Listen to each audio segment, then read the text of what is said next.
Lots of different things have been happening all across this country when it comes to voting. So much of the attention is focused on that. And what our goal, of course, is to make sure that you are registered and you are ready as well. All right, folks, back to our Roland Martin Unfiltered video in just one moment. We want to thank all of our sponsors for the show, and I want to talk about right now with freeprints.com. You can get 1,000 4x6 photos for a very nominal fee by going to freeprints.com. You can actually print your photos directly from Instagram, Facebook, as well as other sources. And look, you pay a small shipping charge, but you have no subscriptions or commitments whatsoever. You can download freeprints.com app on Google Play or iTunes App Store to actually get it. And do me a favor. When they say, where did you, of course, find this out? Use the code Roland. Use the code Roland. They're the #1 rated photo printing app in the world with more than 100,000 5-star reviews. And so we certainly want to thank them for being one of our sponsors here with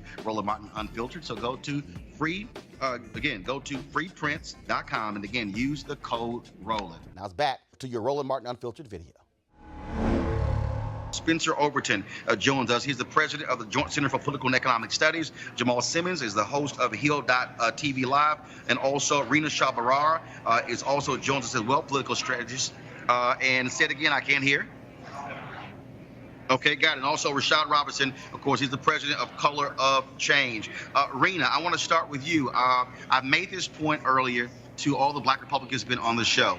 And again, I don't care if you're Republican or Democrat. I've always said that, as Reverend Sharpton said here, if Republicans actually offer a message that might be appealing to black folks, they actually might get more than 6 or 8% of the black vote. There are examples of Republicans who have run in statewide races when they've been able to do so.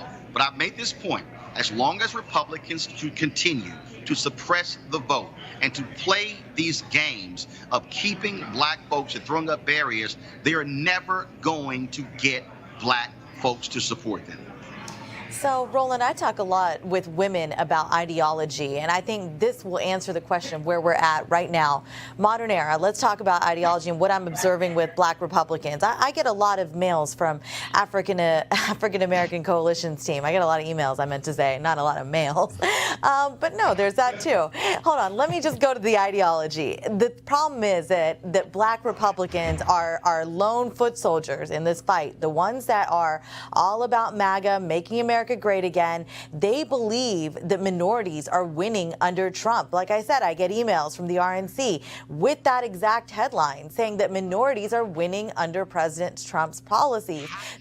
I've been trying to find exactly where the winning has been taking place. All Trump can talk about is black unemployment. But if you look at the housing rate, if you look at what is happening in terms of investment, I mean, I can go down the line to show that's a flat-out lie. Well, they want to talk prison reform. They want to talk unemployment, like you said. But they also want to talk about Obama's failures. As you know, Trump loves to compare numbers. And so they're conflating sort of some things that shouldn't go together, okay? But like I said, what I'm seeing in this era is that black Republicans are not subscribing to this narrative that black folks are being pushed down. They're sort of in it for themselves. They really think that, well, we've always thought, right? A hand up is better than a hand out. And so when they see this moment, they are going back to that individualistic mentality that most Republicans hold. They don't think of themselves as a collective, and they just go forward in that direction of that I alone can be a part of this movement and affect change because the president alone can fix it. So it's a mixed bag, Roland. You're not going to win black Republicans in this moment by getting them to think that we rise as people when we come together. They don't subscribe to that. It's an ideological difference. Yeah, there's a certain hypocrisy here in terms of these libertarians who are suspicious of government, and yet they would erect barriers to people casting the most fundamental liberty they have in terms of the right to vote. Right now in Georgia, we have the fox guarding the henhouse in terms of Brian Kemp acting as Secretary of State, really holding hostage, 50,000 voter registration applications and ballots here. Right now, folks in Georgia have to vote early, vote early, vote early. It's so much easier to, frankly, make it and survive and not be picked off if you're voting earlier as opposed to waiting for Election Day. Rashad. Yeah, I mean, the fact of the matter is that Republicans have never really tried to win the black vote. Most of the time when they've tried to appeal to black voters over the last several decades, it's been to sort of placate white moderates, to help white moderates feel like the Republicans are not being racist.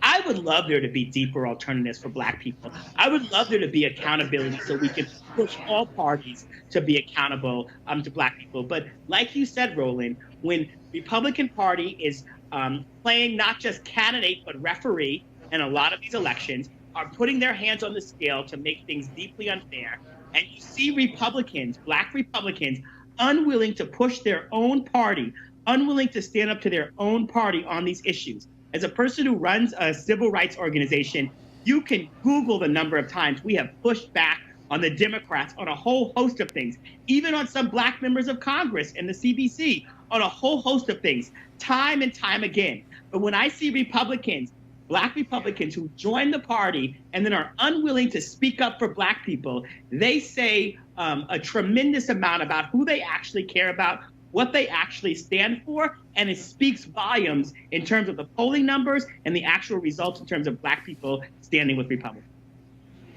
Jamal?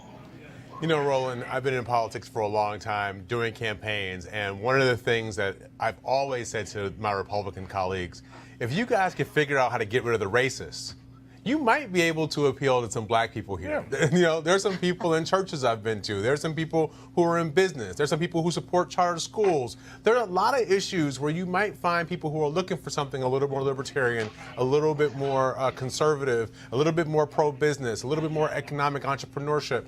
But then the problem is, once you get started, then you find out that you're in bed with a whole bunch of people who don't want to see you actually succeed in the country or be a part of it. What we are is we are at a fork in the road in the United States. And what we are really having a conversation about is, are we going to have a multi-ethnic, inclusive democracy with norms and functions that allow everybody to participate? Or are we going to have a country where straight, rich, white men get the first cut of the fruit and everybody else gets what's left over? I think that's the fundamental question, and that is what we are going to be debating in 2018 and into 2020.